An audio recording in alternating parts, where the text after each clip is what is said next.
मैं कोई त्योहार नहीं करती, कोई मैं व्रत नहीं करती, तीज भी नहीं करती, सिंदूर भी नहीं लगाई हूँ। और मेरे पति प्रोफेसर रमाकांत ठाकुर जी बिल्कुल हेल्दी और स्वस्थ हैं। मैं ब्राह्मणों से, इस व्यवस्था से बहुत दूर हूँ और बहुत सालों से हूँ। मान्यवर जा रहे हैं 2001 से। और आज हमारे सारे बच्चे सफल हैं। 2 बेटियां हैं मेरी जो इंटर कॉलेज में लगी हैं 2 साल पहले। एक का गाय घाट में है, वो भी आ जाएगी, और एक मधुबनी में थी, वो भी ट्रांसफर होकर यहाँ आ जाएगी। एक बेटा MBBS कर रहा है। सारे बच्चे सफल है। नहीं है कि हम भगवान को नहीं मानते हैं तो भगवान की वजह से हमारे बच्चे नहीं, सारे बच्चे सफल। परिवार सुखी है, दोनों सर्विस में हैं, ठीक हैं, स्वस्थ हैं, आपके सामने खड़े हैं। तो मन से, ये मन का जो भ्रम है ना, जो आप उधर दे रही है ना, उसे निकाल के फेंकिए। एक शराबी पिता से भी ज्यादा खतरनाक एक पाखंडी माँ होती है। एक शराबी पिता से भी ज्यादा खतरनाक एक पाखंडी अंधविश्वासी माँ होती है। कैसे? कभी भी एक शराबी पिता ये नहीं चाहेगा कि मेरे बच्चे शराबी बने, कभी भी नहीं चाहेगा। लेकिन जो अंधविश्वासी माँ होगी, पाखंड में डूबी हुई माँ होगी, धार्मिक कर्मकांडों में उलझी हुई माँ होगी, वो हमेशा चाहेगी कि मेरे बच्चे भी ऐसा ही बने। इसलिए सबसे ज्यादा जवाबदेही और जिम्मेदारी हम महिलाओं के कंधे पर है। हम क्या देखना चाहते हैं, अपने बच्चों को क्या बनाना चाहते हैं? अपने बच्चों को मजबूत बनाना चाहते हैं, साइंटिफिक अप्रोच वाला बनाना चाहते हैं, या उन्हें हम धार्मिक कर्मकांडों में उलझा करके उन्हें मानसिक रूप से पंगु बनाना चाहते हैं? ये आपको तय करना होगा। कितना अजीब लगता है जब हमसे गाय का गोबर रख के कहा जाता है कि तुम इसे मान लो कि गणेश है। पूजा होता है तो होता है ना। आप समझ सकते हैं कि पढ़ा लिखा व्यक्ति भी कोई गाय का गोबर ला के रख दे और उसे कहे कि मान लो कि गणेश हैं, तो हमारा विवेक कहाँ है? हम कितने विवेकशील हैं? समझ सकते हैं आप कि हम कितने विवेकशील रह गए कि गोबर को रख के कहा जाता है कि मान लो कि गणेश। वहीं पर पहचान हो गई कि आप में विवेक कितना है, आप क्या सोचते हो और क्या नहीं सोच सकते हो। सोचने की क्षमता आपकी कहाँ तक है, मानसिक टेस्ट, वो पैरामीटर। तो आप उन सब चीजों से निकले। बुद्ध शरण हंस जी लिखे हैं 4 खूंटे जिसमें हम लोग बंधे हुए हैं। उन 4 खूंटों को उखाड़ फेंकना है। पहला है ब्राह्मण पुरोहित। घर बनाते हैं हम, गृह प्रवेश किसके अनुसार होता है? गृह प्रवेश किसके अनुसार होता है? ब्राह्मण के अनुसार। बच्चे पैदा करते हैं हम, नामकरण कौन करता है? शादी विवाह ठीक करते हैं हम, बिना तिथि कुछ नहीं करते। तो वो जानता है, जबकि वो ऐसा है कि वो आपसे हो सकता है कि बिना पढ़ा लिखा ब्राह्मण हो, कुछ नहीं जानता हो, लेकिन वो जैसे नचाएगा आप वैसे नाचेंगे। दूसरा खूंटा है उनके शास्त्र, जो उन्होंने शास्त्र लिखे हैं। वेद है, उपनिषद है, गीता है, महाभारत है, मनुस्मृति है, जिसमें महिलाओं के लिए पता है आप लोग को क्या लिखा है? महिलाएं एक लता की समान है। लता मतलब समझती हैं, जो ये बेल होती है, बेल, तुरई की बेल होती है, लौकी की बेल होती है, उसके समान है। यानी उसमें कोई दम नहीं होता है, कोई शक्ति नहीं होती है, उसको ऊपर चढ़ने के लिए सहारे की जरूरत होती है। उसी तरह से महिलाओं को माना है कि महिलाएं एक लता के समान है, जिसे बचपन में पिता के अधीन, युवावस्था में पति के अधीन और वृद्धावस्था में पुत्र के अधीन रहना चाहिए। आगे कहता है कि महिलाएं नरक की द्वार हैं। कितनी गालियां दी गई है। तीसरा है उनके त्योहार। मैंने अभी कहा कि त्योहार का मतलब होता है तुम्हारी हार। यानी हम जो भी त्योहार मनाते हैं, अगर उसका सही तरीके से विश्लेषण किया जाए तो हम अपने महापुरुषों के हार का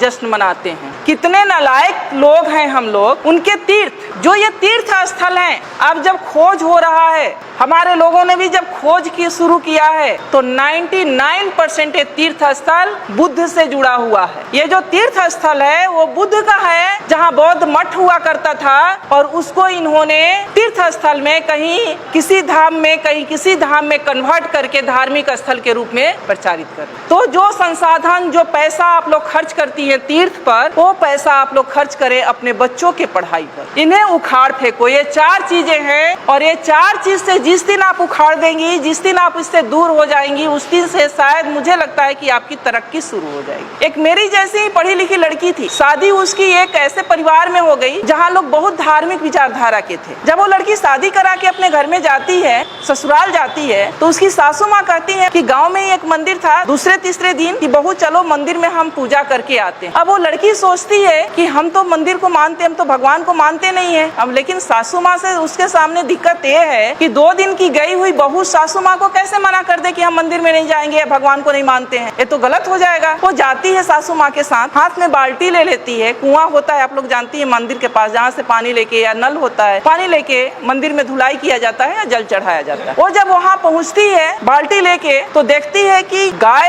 का मूर्ति बाहर बना हुआ है। वो गाय के थन के नीचे बाल्टी रख देती है। सासू माँ अभी ये गाय दूध देगी, घर ले चल के खीर बनाएंगे। उसकी सासू माँ हंसने लगती है कि मेरी बहू तो पागल है, पत्थर की गाय कहीं दूध देगी? मैंने तो ये सोचा था कि ये गाय दूध देगी और हम घर में जाके खीर बनाएंगे। वहाँ से बाल्टी उठा लेती है, फिर वो थोड़ा आगे बढ़ती है तो वहाँ पर शंकर जी का मूर्ति लगा रहता है, तो उनके गले में एक सांप फुफकार रहा होता है, तो वो डरने का नाटक करती है और पीछे हट जाती है, सासू माँ से चिपक जाती है। सासू माँ अभी तो ये नाग मुझे डस लेगा। फिर उसकी सासू माँ हंसती है कि क्या वास्तव में मेरी बहू पागल है क्या? ये कहती है कि पत्थर का नाग मुझे डस लेगा, तो कहती है तुम पागल हो गई हो क्या? ये तो पत्थर का है, ये क्या तुम्हें डस सकता है? सासू माँ उसको अंदर ले जाती है जहाँ एक देवी की मूर्ति रहती। फिर उसकी सासू माँ कहती है कि बेटा देवी के चरणों में ये सब चढ़ा के देवी से आशीर्वाद ले लो, ये माँ बहुत आशीर्वाद इनका फलीभूत होता है, तुम आशीर्वाद ले लो। जब ये बात उसकी सासू माँ कहती है तब वो लड़की कहती है, अपने सासू माँ के चरणों में गिर जाती है, कहती है कि माँ पत्थर की गाय अगर दूध नहीं दे सकती और एक बाघ भी बाहर बना हुआ था उसे भी देख के डरी थी, पत्थर का बाघ मुझे खा नहीं सकता,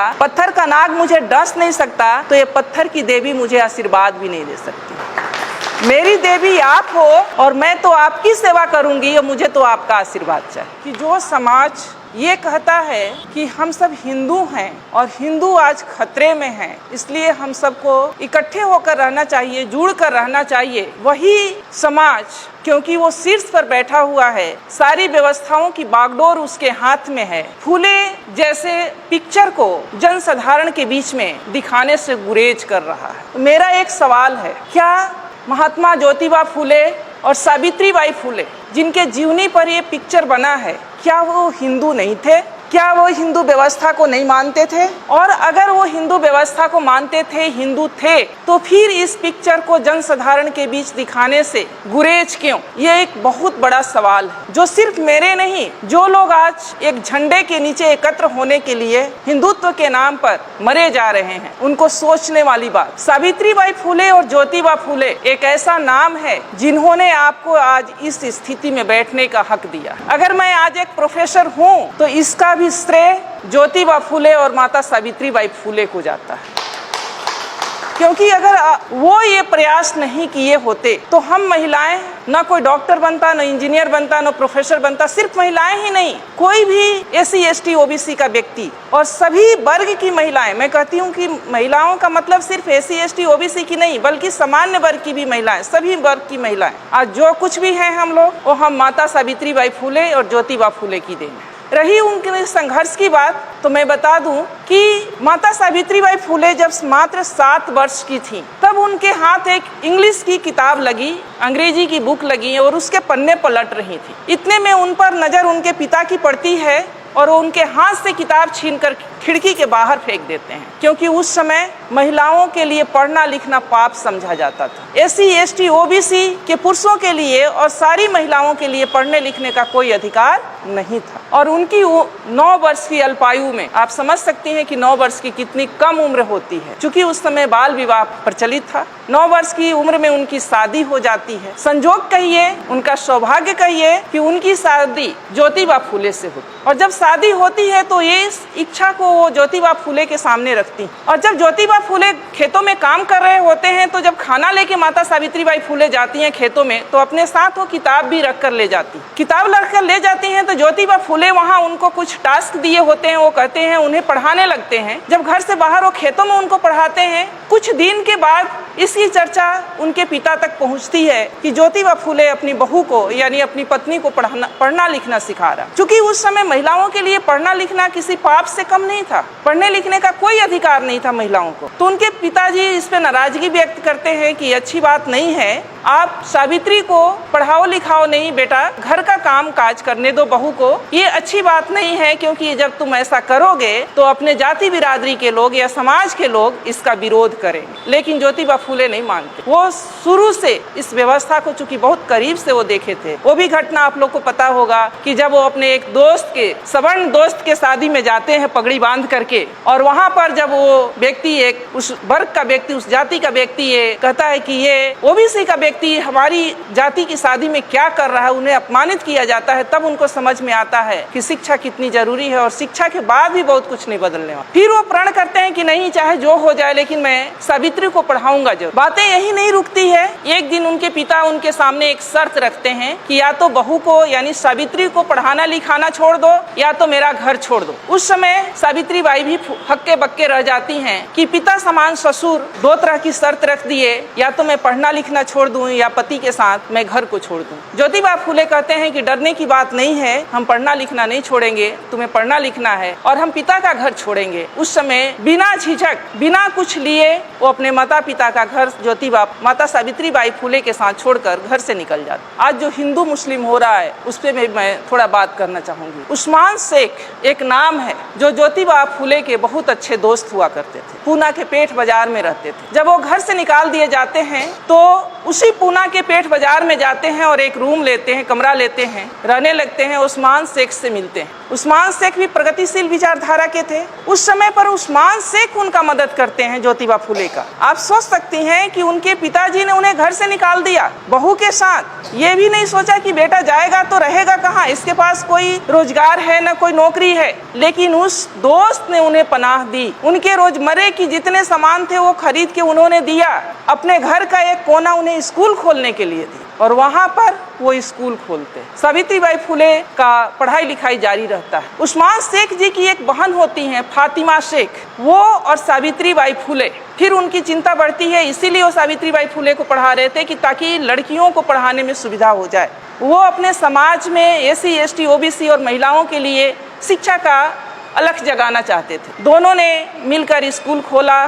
जब सावित्री बाई फूले स्कूल जाया करती थी पढ़ाने के लिए, ऐसा नहीं था कि वो स्कूल किसी जाति विशेष के लिए था या किसी वर्ग विशेष के लिए था। वहाँ महिलाओं के लिए था, बच्चियों के लिए था और किसी भी कास्ट की किसी भी जाति की बच्चियां जा सकती थी पढ़ने के लिए। उन पे गोबर और कीचड़ फेंके गए, उन्हें गालियां दी गई, उन्हें पत्थरों से मारा गया, उनका अपमान किया गया, लेकिन वो झुकी नहीं, न वो रुकी, अनवरत उस काम में लगी रही। फिर जब इस बात से उन्हें परेशानी हुई तो माता सावित्री बाई फूले और ज्योतिबा फूले ने कि कीचड़ भरे कपड़ों में कैसे बच्चों को पढ़ाया जाए, तब उन्होंने एक बीच का रास्ता निकाला कि ये काम तो हमें नहीं छोड़ना है जो हमने स्कूल खोला है बच्चियों को पढ़ाने का है। तो एक कपड़ा, एक साड़ी वो अपने साथ थैले में करके ले जाती थी और एक साड़ी पहन कर जाती थी। जिस साड़ी पर गोबर और कीचड़ फेंके जाते थे उस साड़ी को खोल करके रख देती थी और दूसरा साड़ी पहनकर बच्चियों को पढ़ाती थी। और फिर जब आना होता था तो वो साड़ी खोल के रखती थी और गोबर और कीचड़ वाले साड़ी पहनकर घर। आप सोच सकती हैं कि वो महिला जिनके कोई औलाद नहीं थे, सावित्री बाई फूले के कोई अपने बच्चे नहीं थे, अपने संतान नहीं थे, इसके बावजूद भी उन्होंने इतना अपमान क्यों झेला दूसरी लड़कियों को पढ़ाने। आज हम लोग अगर सावित्री बाई फूले की चर्चा कर रहे हैं तो उसके पीछे का राज यही है कि वो निस्वार्थ भाव से पूरे समाज की महिलाओं को मुख्य धारा से जोड़ने के लिए उन्होंने ये काम किया और इसमें हजारों रोड़े आए, उन्हें घर से निकाला गया, उन्हें अपमानित किया गया, उन पर कीचड़ और गोबर फेंके गए, फिर भी वो कभी रुकी नहीं। फूले दंपति इतना अपने काम के प्रति अड़िग थे कि लाखों परेशानियां आने के बावजूद भी वो दोनों रुके नहीं। इतना ही नहीं, उस समय चूंकि कम उम्र में शादी हो जाती थी तो लड़कियां कम उम्र में शादी होने की वजह से बाल विधवाएं भी हो जाती थी और एक बहुत बड़ा अत्याचार महिलाओं के ऊपर बाल विधवा के रूप में था। अगर कोई बाल विधवा हो जाती उसके बाल मुड़ दिए जाते, जैसा कि मान्यवर ने बताया। उसको अच्छा खाने का हक था, न अच्छा पहनने का अधिकार था, उसे कहीं एक रूम में कोठरी में डाल दिया जाए, यानी उसकी जिंदगी एक नरक के बराबर हो गई थी। उससे माता सावित्री बाई बहुत व्यथित थी। उन्होंने इस बात की भी चर्चा ज्योतिबा फूले से की और उन दोनों ने मिल करके एक बाल विधवा आश्रम खोले, जहाँ जो उपेक्षित बाल विधवाएं हैं या जो वैसी बाल विधवा जो माँ बनने वाली हैं किसी कारण से और समाज उनको या परिवार उनको स्वीकार नहीं कर रहा है, वो वहाँ आकर अपनी बच्चों को जन्म दे सकती थी। इतना बड़ा काम उन लोगों ने सिर्फ और सिर्फ समाज के लिए किया। और आज हमने जैसा कि कहा कि पढ़ने लिखने का जो अधिकार मिला, अगर ज्योतिबा फूले नहीं होते, सावित्री बाई फूले नहीं होती तो छत्रपति साहू जी महाराज नहीं होते, छत्रपति साहू जी महाराज नहीं होते तो फिर बाबा साहब भी नहीं होते, और बाबा साहब नहीं होते तो ये संविधान नहीं होता, ये संवैधानिक अधिकार नहीं होता, और आज हम यहाँ बोल नहीं रहे होते, आप लोग यहाँ सुन नहीं रहे। अब महिला सशक्तिकरण की बात हम करते हैं। महिला सशक्तिकरण, मैं ये नहीं मानती कि आज भी महिलाएं हमारी कमज़ोर हैं। हमारी महिलाएं सशक्त हुई हैं, ऊंचे ऊंचे पदों पर गई हैं, डॉक्टर बनी है, इंजीनियर बनी है, पायलट बनी है, जज बनी है, हर क्षेत्र में वो काबिलियत हासिल की हैं। लेकिन क्या उनका सशक्तिकरण की दिशा सही है? सवाल यहाँ है, क्या हम उस व्यवस्था को, उन महापुरुषों के त्याग और बलिदान को समझ पा रहे हैं जिसकी बदौलत आज हम यहाँ बैठे हैं, या हम हैं? नहीं।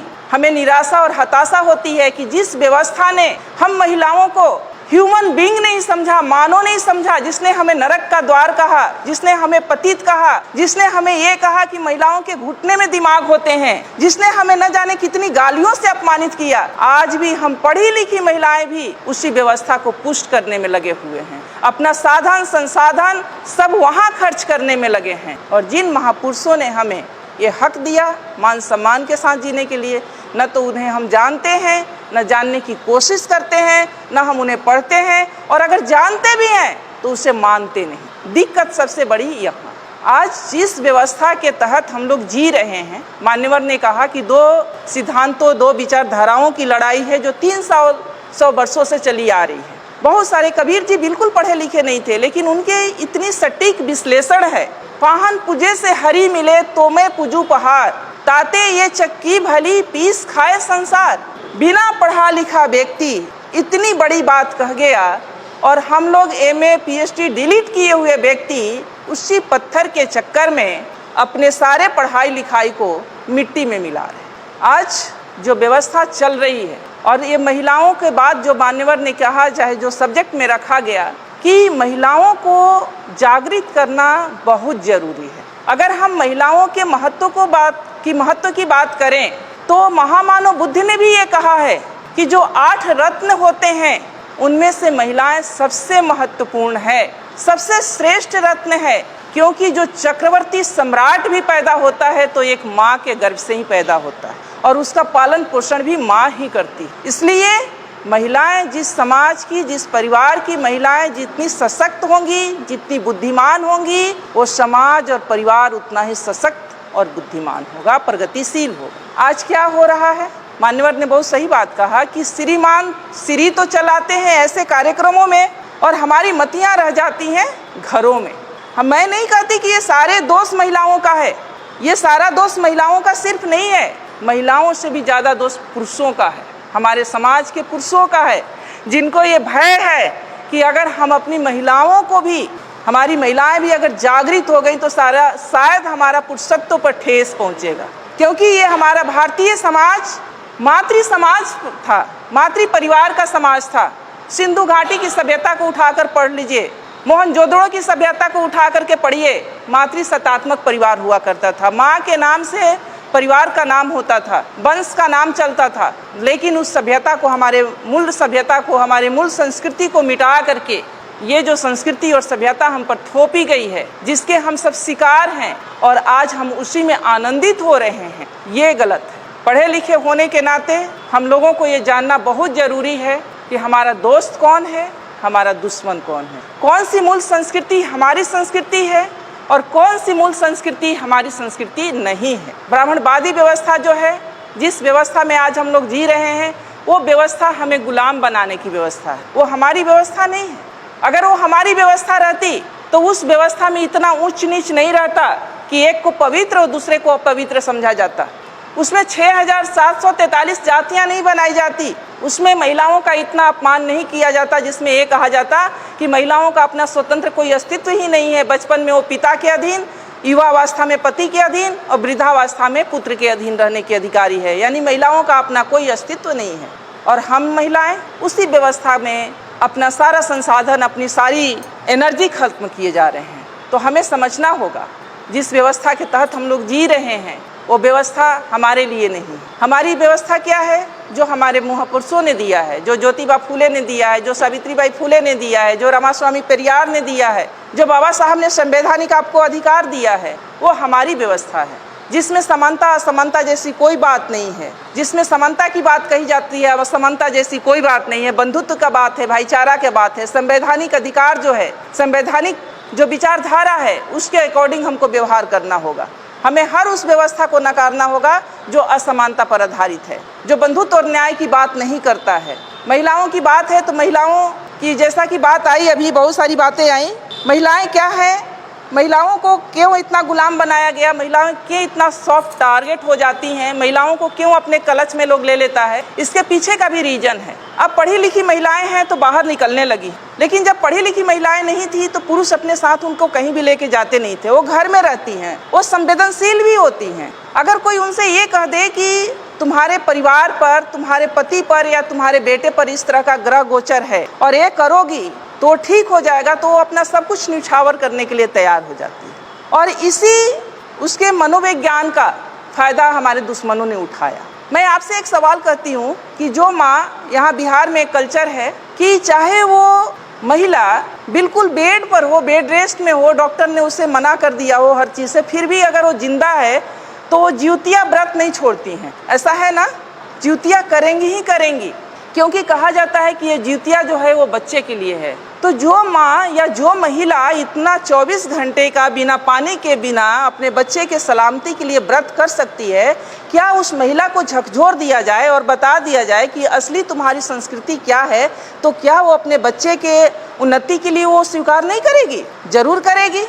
तो दोष हमारी महिलाओं में सिर्फ नहीं है, दोष हमारे पुरुषों में भी है कि जो हमारे पुरुष खुद ब्राह्मणी व्यवस्था के गुलाम हैं, वो अपनी महिलाओं को अपना गुलाम बना के रखना चाहते हैं। तो हमारी महिलाएं दोहरी शिकार हो रही हैं। तो पहले पुरुषों को भी तैयार होना होगा, पहले हमारे समाज के पुरुषों को मानसिक रूप से तैयार होना पड़ेगा और अपने महापुरुषों की विचारधारा को अपने घरों तक ले जाना पड़ेगा। और अगर वो वहाँ पर, कई बार होता है कि महिलाएं हमारी बहुत जल्दी नहीं समझ पाती, क्योंकि उन्होंने जो बचपन से देखा है, अपने माँ के आंचल में जो देखा है कि माँ हमारी व्रत करती थी, त्योहार करती थी, पूजा पाठ करती थी, और अचानक आप उनसे कहें कि आपको कोई व्यवहार पर्व नहीं करना है, तीज त्योहार नहीं करना है, तो वो नहीं मानेंगी। तो आपको उनको ऐसे प्रबोधनों में, जहाँ इस तरह के वैचारिक प्रबोधन होते हैं, वहाँ लेकर जाना चाहिए।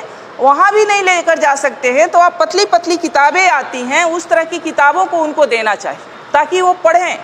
सोशल मीडिया पर बहुत सारी चीज़ें आने लगी है, आप उनसे उनको अवेयर कराएं, क्योंकि ये बरसों की गुलामी 2 दिन में नहीं ख़त्म होने वाली। टाइम लगेगा, लेकिन वो ख़त्म होगा अगर महिला जिस समाज की और जिस परिवार की समझ गई एक बार। क्योंकि बाबा साहब भी ये कहते थे कि अगर महिलाओं की उसकी गुलामी का एहसास दिला दिया जाए तो उसकी बेड़ी को तोड़कर निकलने में उसे देर नहीं लगेगी। तो हमारे यहाँ जितने भी बहनें बैठी हैं, माताएं बैठी हैं, उनसे भी मेरा अनुरोध है, और जितने भी हमारे पुरुष भाई बैठे हैं उनसे भी अनुरोध है कि ये हम सभी को सहयोग से इस तरह के कार्यक्रमों को सफल बनाने के लिए, सहयोग से सभी को ये परिवर्तन के लिए। घरों में कई बार क्या होता है कि जब महिलाएं थोड़ी प्रगतिशील होती है और पुरुष प्रगतिशील नहीं होते हैं तो वहीं लड़ाई शुरू हो जाती है। पुरुष ये कहना शुरू कर देते हैं कि ये थोड़ी पढ़ लिख के क्या गई, ये बातों को नहीं मानती या मेरी बातों को नहीं मानती। और कई बार अब ये भी देखा जाता है, उसका दूसरा भी पक्ष है कि महिलाएं जब पढ़ लिख जा रही हैं, लड़कियां जब पढ़ लिख जा रही हैं, तो वो भी पुरुषों को तरजीह नहीं दे रही हैं। तो मैं यहाँ पर ये भी कहना चाहूँगी कि पुरुष और महिला दोनों, एक साइकिल का जो 2 चक्के होते हैं, 2 पहिए देखा आप लोगों ने साइकिल, अगर एक पहिए को पंचर कर दिया जाए और दूसरे का टायर ट्यूब सही रहे तो क्या जहाँ पर जाना है वहाँ तक हम उस साइकिल से पहुँच सकते हैं? नहीं पहुँच सकते ना।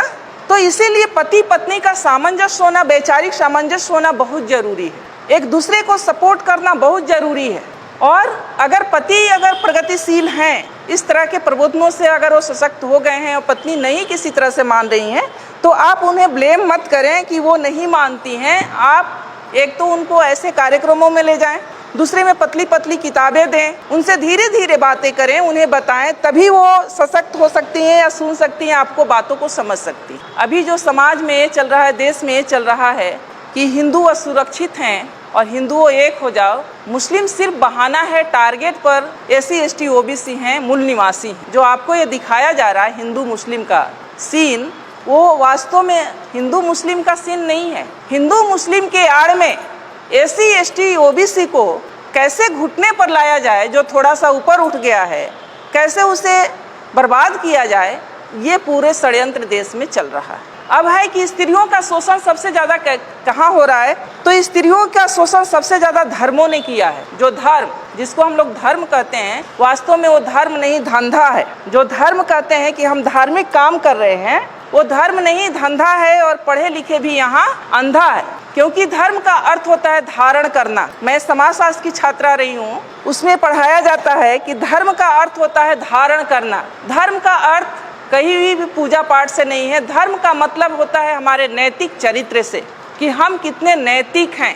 हम अपने कर्मों के प्रति, कर्म का मतलब हमारी जो ड्यूटी है, जो हमारी रिस्पॉन्सिबिलिटी है। अगर हम एक माँ हैं तो हमारा ये धर्म है कि अपने बच्चों का पालन पोषण परवरिश अच्छे तरीके से करें। हमारा ये धर्म नहीं है कि हम मंदिर में जाके घंटी बजाएं और बच्चा हमारा भूख से बिलख रहा हो। धर्म का मतलब होता है हमारे नैतिके से। तो जो महिलाओं का जो शोषण सबसे ज़्यादा हुआ है वो धर्मों ने किया है, फिर भी महिलाएं सबसे ज़्यादा धार्मिक कर्मकांडों में उलझी रही हैं। उन्हें यह पता नहीं है कि जिन धार्मिक कर्मकांडों को मान रही हैं वो उन्हें गुलाम बनाने के लिए है। जिन धार्मिक कर्मकांड को हम लोग कर रहे हैं वो कुछ और नहीं है। जैसा उमा शंकर जी ने कहा कि महिलाओं के लिए व्रत त्यौहार इसलिए रखा गया कि जब वो माँ बनने वाली रहे और उपवास करे तो जो बच्चों को पौष्टिक आहार मिलना चाहिए वो न मिले और बच्चा जो है वो किसी तरह से माने हष्ट पुष्ट न हो। तो महिलाओं का इसीलिए किया गया कि महिलाएं किसी भी समाज की रीढ़ होती हैं, किसी परिवार की रीढ़ होती हैं। जिस परिवार की महिला पढ़ी लिखी होगी, मजबूत होगी,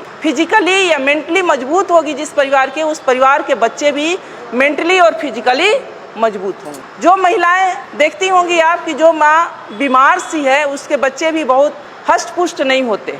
तो ये साइंटिफिक भी है। और हमारी महिलाएं ऐसी नहीं थी, जो आज की महिलाएं हमारी हैं ऐसी नहीं थी। हमारी महिलाएं जो थी उनके नाम से परिवार का नाम चलता था और उन्हें बड़े साजिश के तहत उन्हें गुलाम बनाया गया। पहले तो उन्हें ये सब जेवर पहना करके गुलाम बनाया गया और जब इससे भी लगा कि वो नहीं गुलाम रहेंगी तो फिर उन्हें मानसिक कर्मकांडों में उलझा करके गुलाम बनाया गया। तो मैं तो इतना रिक्वेस्ट करूंगी कि ये जो कर्मकांड हैं, ये जो धर्म हैं, व्रत हैं, त्यौहार हैं, ये आपके गुलामी के प्रतीक हैं। जो त्यौहार हैं वो आपके, त्यौहार के मतलब होता है तुम्हारी हार। यानी ये सब हम लोग जो त्यौहार मनाते हैं वास्तव में हिंदू पर्व त्यौहार, वो हम अपने ही पूर्वजों की हार का जश्न मनाते हैं। हम लोग अपने ही पूर्वजों के हार का जश्न मनाते हैं। और कहा गया है कि एक शराबी पिता से भी ज़्यादा खतरनाक एक पाखंडी माँ होती है। एक शराबी पिता से भी ज़्यादा खतरनाक एक पाखंडी अंधविश्वासी माँ होती है। कैसे? कभी भी एक शराबी पिता ये नहीं चाहेगा कि मेरे बच्चे शराबी बने, कभी भी नहीं चाहेगा। लेकिन जो अंधविश्वासी माँ होगी, पाखंड में डूबी हुई माँ होगी, धार्मिक कर्मकांडों में उलझी हुई माँ होगी, वो हमेशा चाहेगी कि मेरे बच्चे भी ऐसा ही बने। इसलिए सबसे ज़्यादा जवाबदेही और जिम्मेदारी हम महिलाओं के कंधे पर है। हम क्या देखना चाहते हैं, अपने बच्चों को क्या बनाना चाहते हैं? अपने बच्चों को मजबूत बनाना चाहते हैं, साइंटिफिक अप्रोच वाला बनाना चाहते हैं, या उन्हें हम धार्मिक कर्मकांडों में उलझा करके उन्हें मानसिक रूप से पंगु बनाना चाहते हैं? ये आपको तय करना होगा। अगर कोई भी माँ, मैं उदाहरण, कोई भी माँ अगर चाह ले कि मुझे अपने बच्चे को ऐसा बनाना है, तो मैं चाहती हूँ कि दुनिया की कोई भी ताकत उसे रोक नहीं सकती। अगर जो माँ अगर ठान ले कि मुझे अपने बच्चे को कैसा बनाना है, अगर चाह ले कि मुझे अपने बच्चे को एक सफल, सशक्त, मजबूत बनाना है मानसिकता वाला, तो कोई भी दुनिया की ताकत उसको डिगा नहीं सकती। लेकिन कैसे वो बच्चा बनेगा? जब माँ ही उलझी रहेगी, माँ को देखेगा कि माँ हमारी मंदिर में घंटी बजा रही है, तो बच्चा अपने पर कैसे विश्वास, बच्चे को भी यही विश्वास होगा कि जब तक ये भगवान जी नहीं चाहेंगे हम कुछ नहीं बनेंगे। मैं ये नहीं कहती हूँ कि आप लोग एकदम पूजा पाठ को छोड़ दीजिए, लेकिन मैं एक छोटी सी कहानी आप लोग के सामने कहूँगी। एक मेरी जैसी ही पढ़ी लिखी लड़की थी, शादी उसकी एक ऐसे परिवार में हो गई जहाँ लोग बहुत धार्मिक विचारधारा के थे। जब वो लड़की शादी करा के अपने घर में जाती है, ससुराल जाती है, तो उसकी सासू माँ कहती हैं, वैसे भी अमूमन होता है कि गांव में ही एक मंदिर था, दूसरे तीसरे दिन कि बहू चलो मंदिर में हम पूजा करके आते हैं। अब वो लड़की सोचती है कि हम तो मंदिर को मानते, हम तो भगवान को मानते नहीं है। अब लेकिन सासू माँ से उसके सामने दिक्कत ये है कि 2 दिन की गई हुई बहू सासू माँ को कैसे मना कर दे कि हम मंदिर में नहीं जाएंगे या भगवान को नहीं मानते हैं, ये तो गलत हो जाएगा। वो जाती है सासू माँ के साथ, हाथ में बाल्टी ले लेती है, कुआं होता है आप लोग जानती है मंदिर के पास, जहाँ से पानी लेके, या नल होता है, पानी लेके मंदिर में धुलाई किया जाता है या जल चढ़ाया जाता है। वो जब वहाँ पहुँचती है बाल्टी लेके, तो देखती है कि गाय का मूर्ति बाहर बना हुआ है। वो गाय के थन के नीचे बाल्टी रख देती है। सासू माँ अभी ये गाय दूध देगी तो घर ले चल के खीर बनाएंगे। उसकी सासू माँ हंसने लगती है कि मेरी बहू तो पागल है, ये पत्थर की गाय कहीं दूध देगी। बोली अरे मैंने तो ये सोचा था कि ये गाय दूध देगी और हम घर में जाके खीर बनाएंगे। वहाँ से बाल्टी उठा लेती है, फिर वो थोड़ा आगे बढ़ती है तो वहाँ पर जो शंकर जी का मूर्ति लगा रहता है तो उनके गले में एक सांप फुफकार रहा होता है, तो वो डरने का नाटक करती है और पीछे हट जाती है, सासू माँ से चिपक जाती है। सासू माँ अभी तो ये नाग मुझे डस लेगा। फिर उसकी सासू माँ हंसती है कि क्या वास्तव में मेरी बहू पागल है क्या? ये कहती है कि पत्थर का नाग मुझे डस लेगा। तो कहती है तुम पागल हो गई हो क्या? ये तो पत्थर का है, ये क्या तुम्हें डस सकता है? तो बोली अच्छा नहीं डसेगा तो नहीं। तो लड़की समझती है दिमाग से कि अब मैं सही रास्ते पर हूँ, अब सासू माँ को समझाना थोड़ा आसान हो जाएगा। फिर उसके बाद सासू माँ उसको अंदर ले जाती हैं जहाँ एक देवी की मूर्ति रहती। फिर उसकी सासू माँ कहती हैं कि बेटा देवी के चरणों में ये सब चढ़ा के देवी से आशीर्वाद ले लो, ये माँ बहुत जो है आशीर्वाद इनका फलीभूत होता है, तुम आशीर्वाद ले लो। जब ये बात उसकी सासू माँ कहती हैं तब वो लड़की कहती है, अपने सासू माँ के चरणों में गिर जाती है, कहती है कि माँ अगर गाय का पत्थर की गाय अगर दूध नहीं दे सकती और एक बाघ भी बाहर बना हुआ था उसे भी देख के डरी थी, पत्थर का बाघ मुझे काट नहीं खा नहीं सकता, पत्थर का नाग मुझे डस नहीं सकता, तो ये पत्थर की देवी मुझे आशीर्वाद भी नहीं दे सकती। मेरी देवी आप हो, मेरी देवी आप हो और मैं तो आपकी सेवा करूंगी और मुझे तो आपका आशीर्वाद चाहिए। आज समाज में क्या हो रहा है, मैं महिलाओं को थोड़ा आईना दिखाना चाहूँगी। आज समाज में क्या हो रहा है, हम बहुत धार्मिक बन रहे हैं, हम खूब पर्व त्यौहार कर रहे हैं, तीज त्यौहार कर रहे हैं, मंदिरों में जा रहे हैं, तीर्थ स्थानों पर जा रहे हैं और घर में हमारे बुजुर्ग को हम पूछ भी नहीं रहे हैं कि आप खाना खाएंगे या नहीं, वो हमें बोझ लग रहे हैं। हमारे वृद्ध हैं, हमारे बुजुर्ग वृद्धाश्रम में जा रहे हैं, तो ये कैसा धर्म है? धर्म ही करना है तो मानवता का धर्म करें, आप अपने बुजुर्गों का सम्मान दें। धर्म ही करना है तो अपने पति का साथ दें, धर्म ही करना है तो अपने बच्चों को सद्मार्ग दिखाएं, उनको अपना समय दें, उनको सही रास्ते पर ले जाएं, उनको जीवन में सफल बनाएं, उनमें वैज्ञानिक सोच भरें, साइंटिफिक सोच भरें उनमें। धर्म ये है, धर्म ये नहीं कहता कि आप जा करके, अगर यही धर्म होता तो हमारे महापुरुष भी यही धर्म किए होते। बाबा साहब लास्ट में जा करके उन्होंने कहा कि ये धर्म रहने के लायक नहीं है और उन्होंने लास्ट में जाके बौद्ध धर्म को स्वीकार किया। वो कहते हैं कि जो धर्म एक कुत्ता बिल्ली को गोद में पालता हो, घर में जाने का अधिकार देता हो और एक व्यक्ति को अछूत मान के उसे छूने पर भी छूना भी नहीं चाहता हो, वो धर्म नहीं हो सकता। तो हम लोग को साइंटिफिक विचार अपने में लाना होगा, तभी हम अपने महापुरुषों की बात कर सकेंगे, उनकी विचारधारा को अपना सकेंगे और उनके विचारों पर चल सकेंगे। एक बार मेरी बहस हो गई थी सोशल मीडिया पर कि मुझसे पूछा गया, कुछ बातें थी, मैंने उस पर कटाक्ष की कि कितना अजीब लगता है जब हमसे गाय का गोबर रख के कहा जाता है कि तुम इसे मान लो कि गणेश है। होता है ना, पूजा होता है तो होता है ना।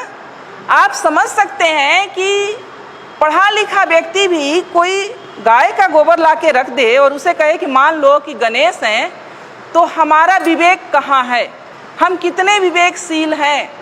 समझ सकते हैं आप कि हम कितने विवेकशील रह गए कि गाय को भी रख करके, गोबर को रख के कहा जाता है कि मान लो कि गणेश है। यानी आप वहीं पर पहचान हो गई कि आप में विवेक कितना है, आप क्या सोचते हो और क्या नहीं सोच सकते हो, सोचने की क्षमता आपकी कहाँ तक है।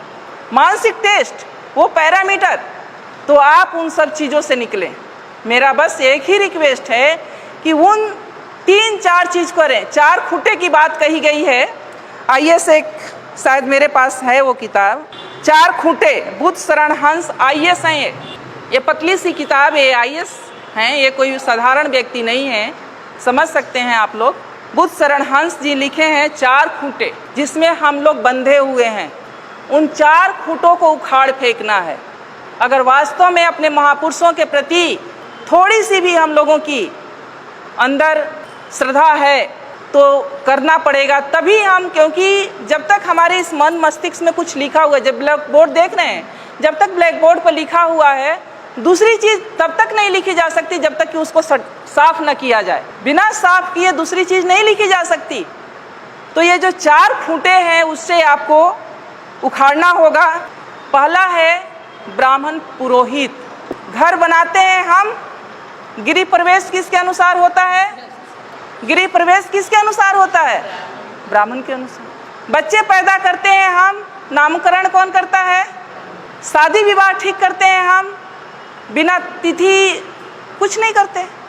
तो वो जानता है, जबकि वो ऐसा है कि वो आपसे हो सकता है कि बिना पढ़ा लिखा ब्राह्मण हो, कुछ नहीं जानता हो, लेकिन वो जैसे नचाएगा आप वैसे नाचेंगे।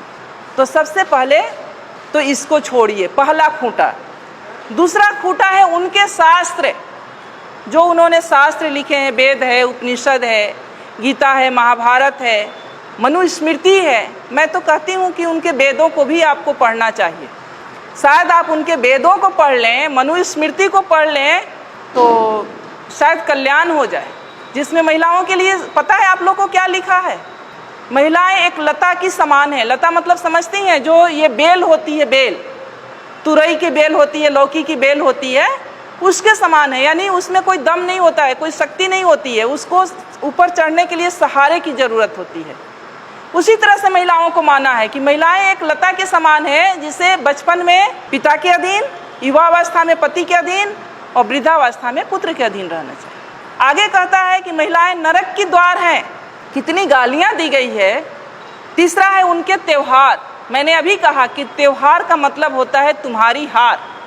यानी हम जो भी त्योहार मनाते हैं, अगर उसका सही तरीके से विश्लेषण किया जाए तो हम अपने महापुरुषों के हार का जश्न मनाते हैं। कितने नालायक लोग हैं हम लोग, कितने नालायक लोग हैं हम लोग, जो हम अपने ही पूर्वजों के अपमान, जो उनका अपमान हुआ। देखिए मनुस्मृति, देखिए आ गया ब्राह्मणों का संविधान, जिससे आजकल चल रहे हैं हम सब, अभी भी चल रहे हैं। संविधान लागू होने के 75 साल बाद भी हमारा व्यवहार विचार सब इससे चल रहा है, संविधान से नहीं चल रहा है। क्योंकि अगर संविधान से चल रहा होता तो समता, समानता, बंधुत्व और न्याय की बात हो रही होती। तो दूसरा है कि उनके शास्त्र का से अपना नाता तोड़ लीजिए। उनके त्योहार, उनके तीर्थ, जो ये तीर्थ स्थल हैं, अब जब खोज हो रहा है, हमारे लोगों ने भी जब खोज की शुरू किया है, तो 99% ये तीर्थ स्थल बुद्ध से जुड़ा हुआ है।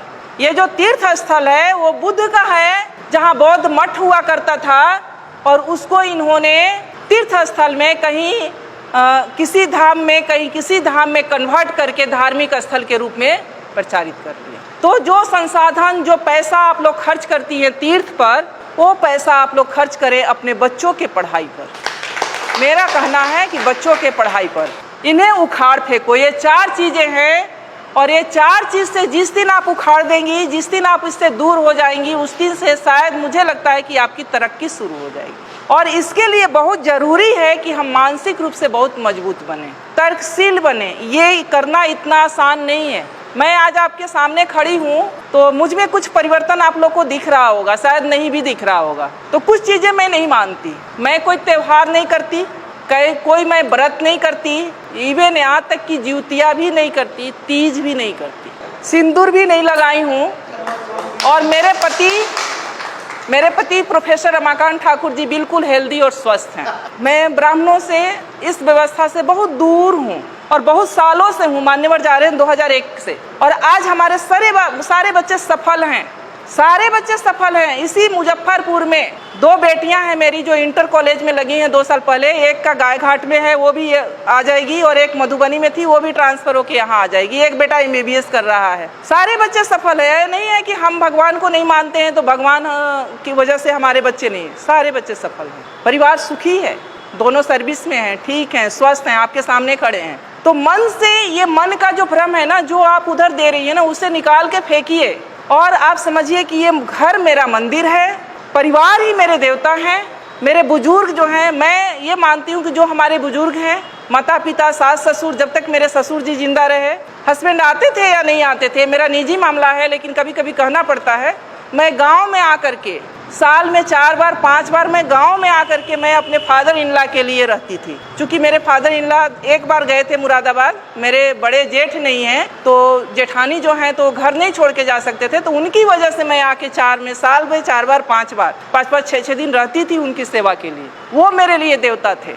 मेरे माँ बाप, मेरे सास ससुर, वो मेरे बड़े बुजुर्ग मेरे लिए देवता थे। तो मैं यही अनुरोध, मेरी माता जी बैठी हैं, इनसे बड़ा देवता कोई नहीं है। ये जिनके घर में भी हैं, उनसे, उनके घर के लिए मैं बताऊं कि उनसे बड़ा कोई देवता नहीं है। और कहीं उनको तीर्थ और मंदिर और मस्जिद और कहीं तीर्थ यात्रा पर जाने की ज़रूरत नहीं है जिनके घर में बुजुर्ग हैं और जिनके घर में बच्चे हैं। लेकिन इसके लिए आपको अपने अंदर से मजबूत बनना पड़ेगा, अपने भय को निकालना पड़ेगा, अपने डर को निकालना पड़ेगा। अगर सावित्रीबाई फुले भी हमें लोग के जैसा अगर उसी व्यवस्था में उलझी हुई होती, पेशवाओं का राज था उस समय, आप सोच सकती हैं कि कितना शक्ति थी, तो आज यहाँ उनका बैनर लगाकर और फोटो लगाकर हम लोग चर्चा नहीं कर रहे होते। तो उसको पढ़िए, उसको समझिए, उसको जानिए और आपके जो संसाधन हैं, जो पैसे हैं, जो समय है, उसको बचाइए अपने परिवार पर, अपने समाज पर, और इस तरह के कार्यक्रमों में खर्च कीजिए। जो आप उधर खर्च करें, इस तरह के कार्यक्रम में खर्च कीजिए, लोगों को इकट्ठा कीजिए, उनमें ये जागृति फैलाइए, ये विचार फैलाइए, तो शायद इससे ही हमारे समाज का कल्याण होना है। नहीं तो अगर हम उधर हैं तो उधर एक पशु से ज़्यादा हमारा महत्व नहीं है। उधर जगह है, हम जिस व्यवस्था में हम लोग जी रहे हैं, अगर उसी व्यवस्था में हैं तो किस स्थिति में हैं और क्या आपका महत्व है, आप लोग भी हमसे अच्छा जानते हैं। SC ST OBC के लिए क्या कहा गया है, उसको पढ़ने लिखने का अधिकार नहीं है, उसको संपत्ति रखने का अधिकार नहीं है, उसको अच्छा कपड़ा पहनने का अधिकार नहीं है, अच्छे मकान में रहने का अधिकार नहीं है। अगर उसके पास कुछ संपत्ति है तो उसमें पहला अधिकार ब्राह्मणों का बनता है, जो जब चाहे वो ले सकता है। तो क्या आप लोग चाहेंगे कि ऐसा हो? चाहेंगी? कोई माँ नहीं चाहेगी, कोई बहन नहीं चाहेगी कि हमारे बच्चों के साथ ऐसा हो। हर माँ, हर बहन यही चाहेगी कि हमारे जो बच्चे हों वो स्वतंत्रता के साथ, आज़ादी के साथ एक सशक्त मानव के रूप में ज़िंदगी जिए। तो उसके लिए व्यवस्था भी हम लोग को बनानी पड़ेगी, क्योंकि आज जिस व्यवस्था में थोड़ा सा हम लोग बोल पा रहे हैं, कह पा रहे हैं, हमारे महापुरुषों की देन है। और उनकी जो रोपे हुए पौधे का जो फल हम लोग खा रहे हैं, तो हम लोग की भी ये ड्यूटी बनती है कि अपने आने वाली पीढ़ी के लिए हम लोग भी एक रास्ता बना के जाएं, ताकि आने वाली पीढ़ी हमारे स्वाभिमान के साथ जी सके, एक मान सम्मान के साथ जी सके। मेरा जो जीवन का अनुभव है, मैं आपको बता सकती हूँ कि ऐसा नहीं है कि मैं शुरू में नहीं करती थी, मैंने 1-2 साल किया था। फिर मैं जहाँ पर रहती हूँ, मैंने देखा कि जब मेरे घर से फ़ोन जाता था कि ज्योतिया है या तीज है, चूँकि मैं सर्विस में हूँ तो मुझे भी उतना आभास नहीं होता था, छुट्टी नहीं होती वहाँ उतनी। तो मैंने कहा कि वहाँ के लोग नहीं करते, कोई नहीं जानता ये ज्योतिया क्या होता है, ये तीज क्या होता है, वो दूसरे महीने में। तो मैंने अपने दिमाग में ये सोचा कि ऐसा कैसे हो सकता है कि बिहार की माँ के लिए बच्चे अपने इतने प्रिय हैं और यहाँ की माँओं के लिए बच्चे नहीं प्रिय हैं। ये तो पूरे इंडिया में एक दिन होना चाहिए, ये तो बड़ा घालमेल है। फिर मैंने 1-2 साल मेरे तर्क चला, फिर मैंने छोड़ दिया। हमने कहा ये सब कुछ नहीं है, मन का भ्रम है, और मन के भ्रम के अंतर्गत ये सब कुछ हम लोग कर रहे हैं। तो ये सब एक तरह से हमारे मन का भ्रम ही है, और उस भ्रम में हम लोग पड़े हुए हैं। और जब तक हम लोग उस भ्रम से निकलेंगे नहीं, तब तक हम अपना सांस्कृतिक जो हमारी अपना कल्चर है उसको अपना नहीं पाएंगे। तो इसलिए मेरा एक अनुरोध यही है कि आप लोग अपने महापुरुषों को पढ़ें, उन्हें सुने, उन्हें समझें, उन्हें जानें और उनके बताए हुए मार्ग पर चलने का प्रयास करें, ताकि हमारी आने वाली जो पीढ़ी है उससे भी एक अच्छा माहौल, एक अच्छा समाज और अपने महापुरुषों से जो मिली हुई आज़ादी है उसका उपभोग करने का अवसर मिले।